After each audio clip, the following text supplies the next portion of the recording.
Assalamualaikum warahmatullahi wabarakatuh. Saya ingin menjelaskan terkait dengan beredarnya dokumen rancangan peraturan presiden di tengah masyarakat yang kemudian dibumbui dengan berbagai narasi yang penuh dengan motif politik dan penuh dengan muatan political jealousy.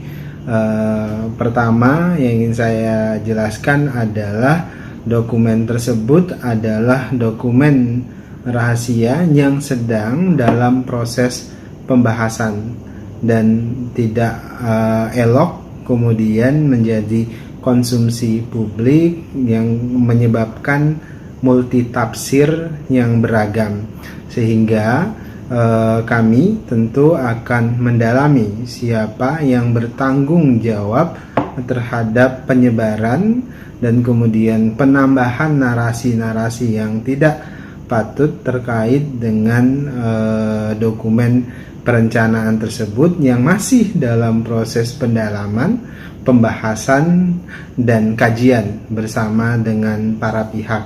Oleh sebab itu kami sayangkan dengan upaya-upaya yang penuh dengan muatan political jealousy tersebut.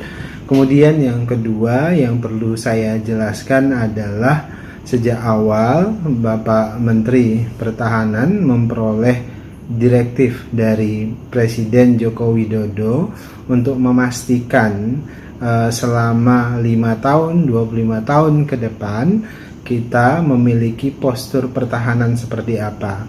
Apa-apa saja Alpahankam atau alutsista yang bisa kita miliki sepanjang 5 tahun ke depan, bahkan 25 tahun ke depan.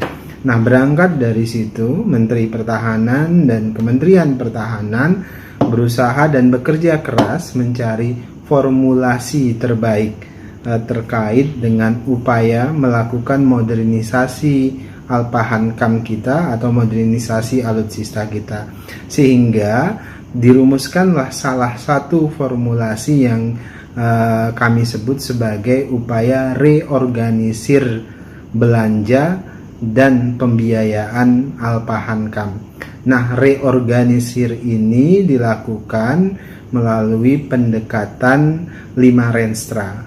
Jadi kebutuhan 5 renstra itu dimaksimalkan, di breakdown, digambarkan, kemudian dibelanjakan pada renstra pertama dengan asumsi pada renstra kedua atau pada tahun 2025 atau 2026 kita sudah memiliki postur pertahanan yang sangat ideal untuk 25 tahun ke depan.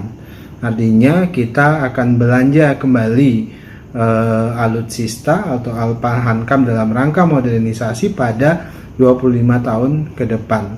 Bahkan bisa jadi di 25 tahun ke depan kita tidak perlu lagi belanja impor Alpahankam karena kita sudah berhasil mengembangkan industri pertahanan dalam negeri kita menjadi lebih baik. Nah, yang dilakukan oleh Kementerian Pertahanan yang disampaikan untuk dibahas dan dipertimbangkan itu adalah reorganisir belanja dan pembiayaan Alpahankam.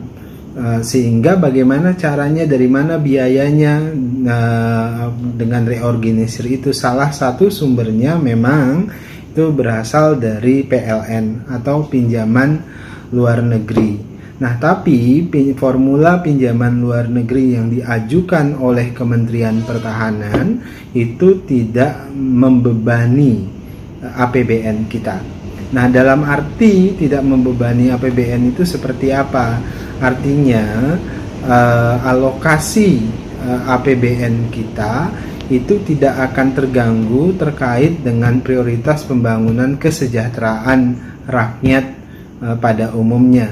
Kenapa? Karena pinjaman luar negeri itu adalah pinjaman yang bertenor panjang, jangka panjang, dan kemudian bunganya sangat ringan.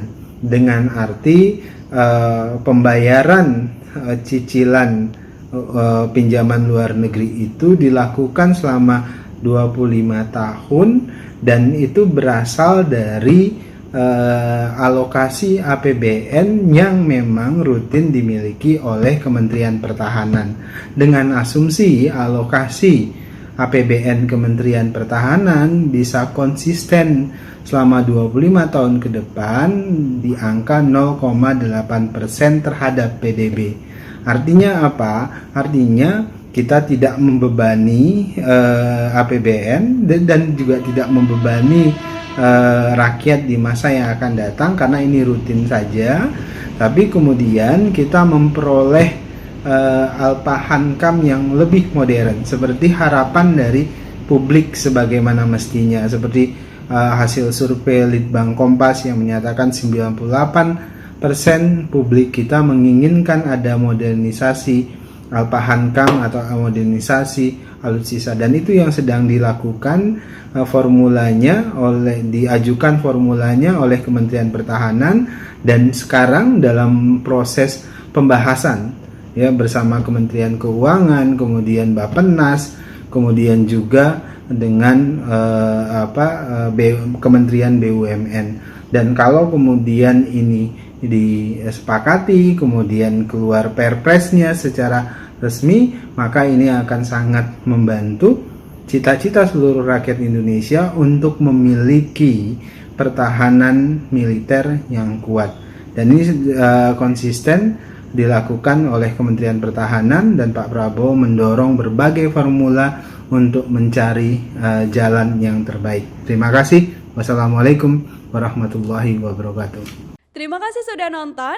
Jangan lupa like, subscribe, dan share ya.